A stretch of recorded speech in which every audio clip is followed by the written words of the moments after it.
Senior lawyer Siddharth లూథ్రాపై AP ప్రభుత్వం కనక వర్షం కురిపిస్తోంది. Online లేదా భౌతికంగా కోర్టుకు అలా వచ్చి ఇలా వెళ్తే చాలు లూథ్రాకు కోట్లకు కోట్ల ఫీజుగా దోచిపెడుతోంది బాబు సర్కార్. ఇలా ఇప్పటివరకు లూథ్రాకు 10,54 లక్షల రూపాయలు చెల్లించింది. రాష్ట్ర ఖజానాలో డబ్బు లేదంటూ 50,000 బిల్లు కూడా చెల్లించకుండా గుత్తేదారులను ముప్పు తిప్పలు పెడుతూ వారిని హైకోర్టుకొచ్చేలా చేస్తున్న చంద్రబాబు ప్రభుత్వం సీనియర్ న్యాయవాది సిద్ధార్థ్ లూథ్రాకు మాత్రం కోట్లాది రూపాయల ప్రజాధనాన్ని ఫీజుల రూపంలో దోచిపెడుతోంది. వాదనలతో సంబంధం లేకుండా కోర్టుకు హాజరైతే చాలు కోట్ల కొద్దీ ప్రజాధనం ఆయన ఖాతాలో ఫీజుల రూపంలో జమవుతోంది. ఇలా ఇప్పటికే లూథ్రాకు 8.62 కోట్ల రూపాయలు చెల్లించిన చంద్రబాబు ప్రభుత్వం తాజాగా ఆయనకు మరో 1.92 కోట్ల రూపాయలు చెల్లించింది. తద్వారా ఆయనకు ఇప్పటి వరకు 10.54 కోట్ల రూపాయలు చెల్లించినట్లయింది.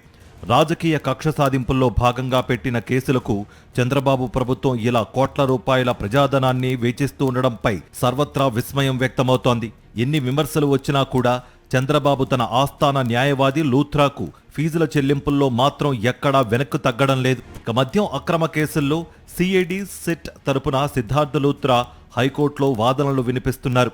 మద్యం కేసులో ప్రధాన నిందితుడు కేసీ రెడ్డి, రాజశేఖర్ రెడ్డి దాఖలు చేసిన బెయిల్ పిటిషన్లు గత ఏడాది నవంబర్ 25న ఒక్కరోజు వాదనలు వినిపించినందుకు లూథ్రాకు 10 లక్షలను చంద్రబాబు ప్రభుత్వం ఫీజుగా చెల్లించింది. అలాగే రెడ్ పిటిషన్లో నవంబర్ 26, 27 తేదీల్లో వాదనలు వినిపించినందుకు రోజుకు 10 లక్షల రూపాయల చొప్పున 20 లక్షలు చెల్లించింది. మరో రెడ్ పిటిషన్లో నవంబర్ 28న వాదనలు వినిపించినందుకు 10 లక్షల రూపాయలు చొప్పున 20 లక్షలు చెల్లించింది. వాస్తవానికి ఈ పిటిషన్ మద్యం కేసుకు సంబంధించింది కాదు. ఇది ఓ ఉద్యోగి పదవీ విరమణ ప్రయోజనాలకు సంబంధించిన కేసు. ఈ కేసుతో సిఐడికి ఎలాంటి సంబంధం లేదు.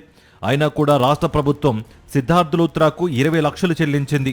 మద్యం కేసులో మరో నిందితుడు ముప్పిడి అవినాష్ రెడ్డి దాఖలు చేసిన ముందస్తు బెయిల్ పిటిషన్లో డిసెంబర్ 2న హాజరైనందుకు 20 లక్షల రూపాయలు చెల్లించింది. ఇలా మొత్తం ఆయనకు 70 లక్షలు చెల్లించింది. 70 లక్షల రూపాయలకు 10% క్లర్కేజీ అంటే 7 లక్షలు కలిపి మొత్తంగా 77 లక్షలను లూథ్రాకు దారబోసింది. ఈ మేరకు ప్రభుత్వం జీవో RT 102 జారీ చేసింది. మద్యం కేసులో నిందితుడిగా ఉన్న చెవిరెడ్డి మోహిత్ రెడ్డి దాఖలు చేసిన ముందస్తు బెయిల్ పిటిషన్లో సెప్టెంబర్ 19న సిఐడి తరపున హాజరైనందుకు బాబు సర్కార్ లూథ్రాకు 10 లక్షల రూపాయలు చెల్లించింది.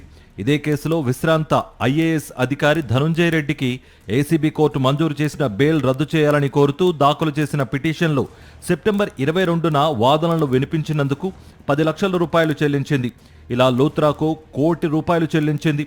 అదే రీతిలో కేసీ రెడ్డి, రాజశేఖర్ రెడ్డి బెయిల్ పిటిషన్లో సిఐడి తరపున నవంబర్ 18న వాదనలు వినిపించినందుకు 5 లక్షల రూపాయలు చెల్లించింది. ఇలా మొత్తంగా ఇప్పటి వరకు 10,54,00,000 రూపాయలు ప్రభుత్వం చెల్లించింది.